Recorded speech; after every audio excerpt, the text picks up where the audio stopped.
হলুদ দেবো। এই লোটের মাছটার মধ্যে একটু হলুদ দেবো, হাফ চামচের একটু বেশি হলুদ দিলাম।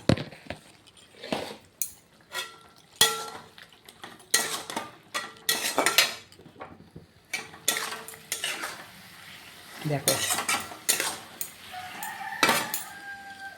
এবার যে পেস্টটা করেছি সেই পেস্টটা এর মধ্যে দিয়ে দেবো, বেশি না, হাফটা দিয়ে দাও, আর একটু কম মশলা দেবে।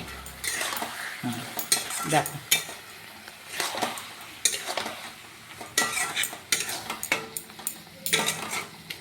একটু নুন দেবো,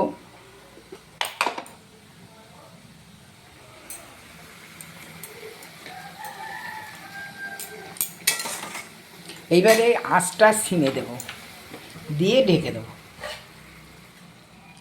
দেখছো তো, একটা আলাদা গন্ধ, আলাদা স্বাদ, তারপরে রং সব আসবে। তারপরে 5 মিনিট বাদে খুলবো, খুলে দেখাবো।